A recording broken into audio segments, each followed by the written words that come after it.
On September 17, 2025, after spending 32 years on death row, David Joseph Pittman was executed by lethal injection at Florida State Prison. In this video, we'll uncover what happened, his last meal, and his last words. On May 15, 1990, 28-year-old David left his house around 2:30 in the morning. From there, it was only a half-mile walk to the house of his soon-to-be ex-family-in-law.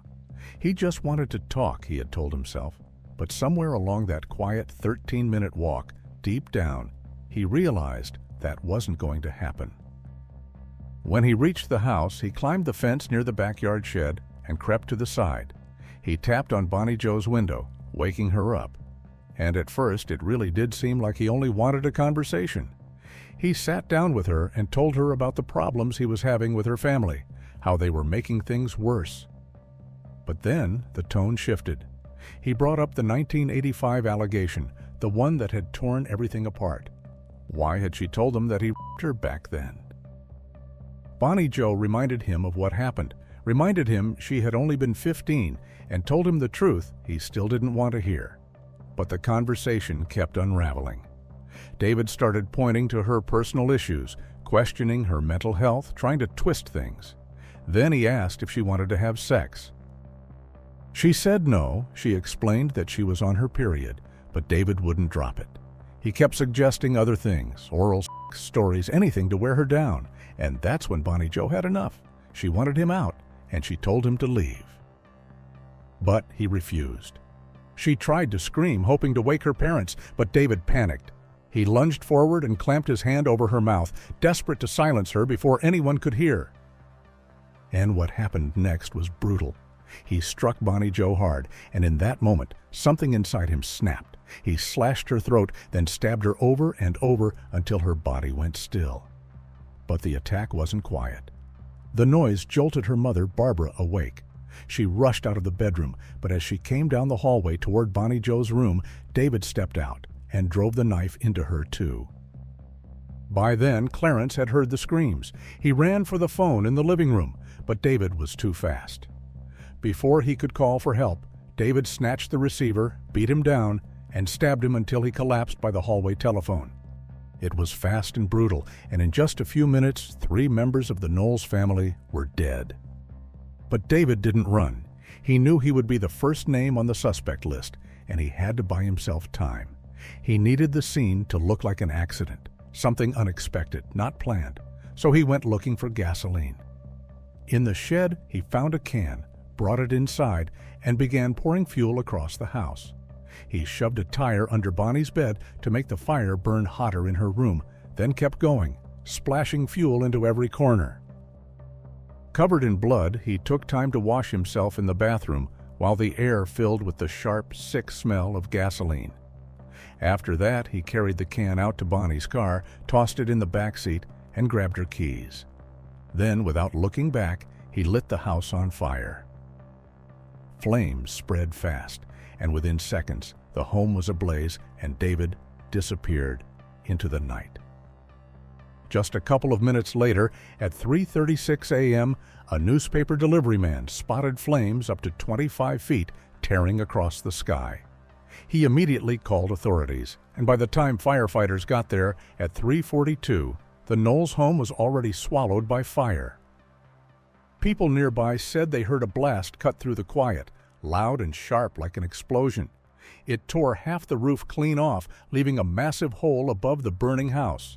The other side somehow held together, but inside, everything was gone. The rooms were gutted, walls scorched black, furniture melted, and floors reduced to ash. Fire crews fought it hard for about 30 minutes before the main blaze finally gave out. The fire had started in the living room, the very heart of the house, before spreading fast and swallowing everything in its path. The firefighters stayed for another hour, tracking down hot spots that kept flaring up, like the one in Bonnie Jo's bedroom. The damage there was worse than anywhere else. The walls were charred, the ceiling collapsed, and the floor completely gone. And then they saw why. Someone had stuffed an old car tire under the middle of her bed. It acted like a torch, burning hotter, longer, and more aggressively than anything else in the house. The fire in that room wasn't just meant to destroy, it was meant to erase everything. And that wasn't the only thing they found.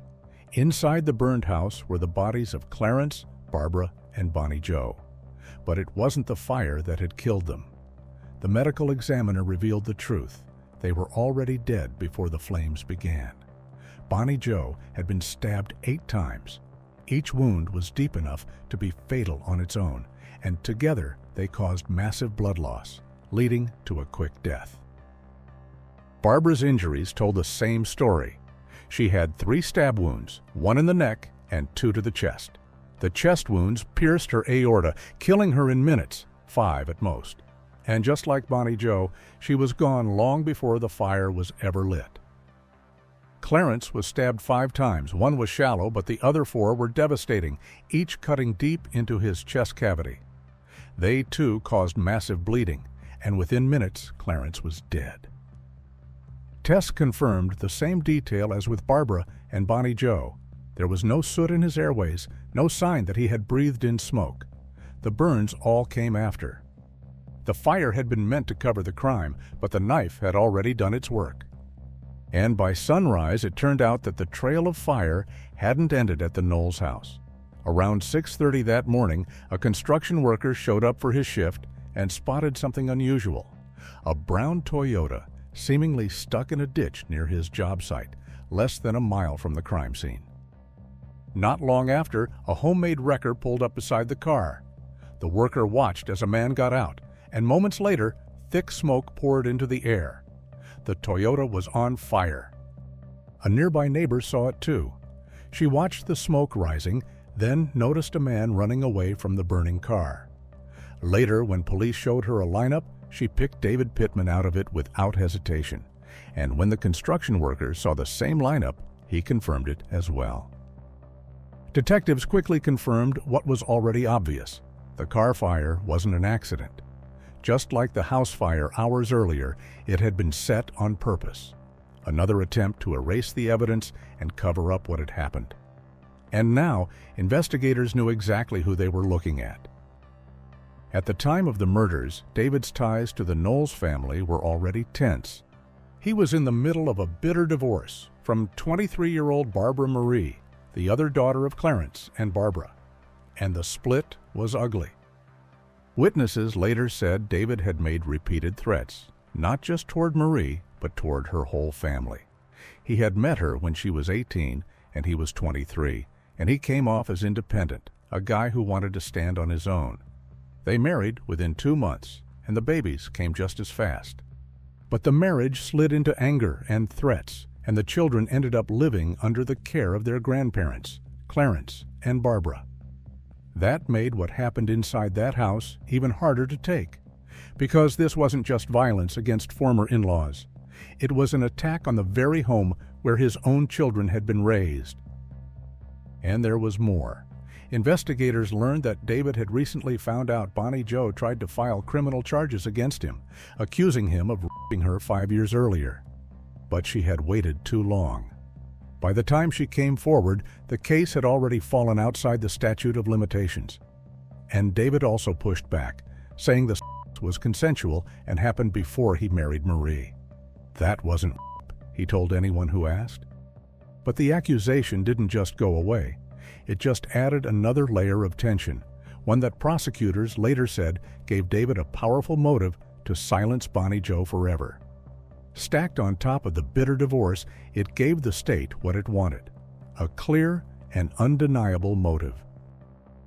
The day after the murders, May 16th, David sensed that the police were already closing in on him, and at his mother's insistence, he finally turned himself in. But even behind bars, he couldn't keep quiet. He told Carl Hugas, a fellow prisoner and jailhouse informant, and he laid out everything that had happened. But something didn't add up. Despite his statements, there was no physical evidence tying David directly to the scene or to Bonnie's car. His fingerprints didn't match the ones pulled from her Toyota. No murder weapon was ever found. And when investigators examined his clothes, there were no burns, no blood, nothing that placed him at the center of the violence he had described. His trial began in 1991, 1 year after Clarence, Barbara, and Bonnie were found dead inside their burning home. Prosecutors charged him with 3 counts of first-degree murder, along with arson and grand theft. And when David finally stood before the court, he pleaded not guilty, insisting he had nothing to do with the killings. But the evidence stacked against him, witnesses, threats, and his own statements to others, told a different story. And by November 1991, the verdict was in. The jury found him guilty on every count except burglary, and the case moved into the penalty phase. That's where his violent history and the cruelty of the murders weighed heavily, and the question was no longer what happened, but what price he would pay for it. During sentencing, prosecutors reminded the jury of David's violent past, including an aggravated assault conviction from 1985. The defense called his mother, who described beating him as a child, with belts, broom handles, and even Hot Wheels tracks. She said she beat him almost daily, sometimes every day. Once, after he spilled a can of stain in the house, she forced him to sit on a bench in the kitchen for 7 days straight, leaving only to use the bathroom. When asked if she feared child services would intervene, her response was chilling. "I told them, if you want to call them, call them. They may put me in jail, and I may have to spend the night, but sooner or later, they're going to let me out. And when they let me out, you're going to the hospital. If you want to put me in jail, fine." The defense also brought in a psychologist who specialized in brain disorders and child psychology.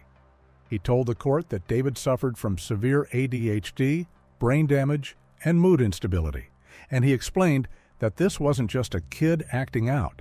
It was a life built on dysfunction.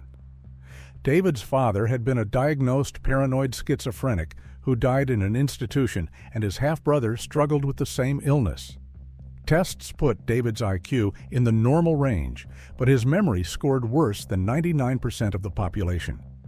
The psychologist told the jury that with alcohol added to his brain damage and stress, David could have been borderline psychotic, so far gone that he lost touch with reality during the murders.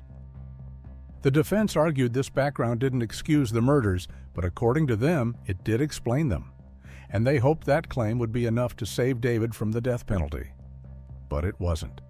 After hearing the testimony, the jury voted 9-3 to recommend death for each of the murder convictions. Then, on April 12, 1991, the judge made it official. He agreed with the jury's recommendation, citing aggravating factors, and sentenced David Joseph Pittman to die for the murders of Clarence, Barbara, and Bonnie Knowles, calling the crimes heinous, atrocious, and cruel. For the next 32 years, David fought to escape the death penalty. His lawyers filed motion after motion, raising claims of misconduct, unfair procedures, and questions about his mental state, but every challenge ended the same way: denied. Judges upheld the verdict, the sentence, and the death penalty. And eventually, a date was set, September 17, 2025. David's final appeal was denied by the U.S. Supreme Court on the 26th, and by the next morning, the end was already in motion. He woke up at 5:45 a.m. under the same cold lights that had marked every day on death row. Hours later, he sat down for his final meal: steak, chicken, and biscuits, quiet, knowing there was nothing left to fight. Then, just before 6 p.m., they strapped him to the gurney. When asked if he had any final words, David didn't hesitate. "I know you all came to watch an innocent man be murdered by the state of Florida. I am innocent. I didn't kill anybody. That's it," he said. The execution moved forward without any complications. The staff followed the standard checks, calling his name and brushing his eyelashes, but he gave no response. At 6:12 p.m., he was pronounced dead. David Joseph Pittman was 63 years old. What do you think? Has justice been served? Let us know your thoughts in the comments.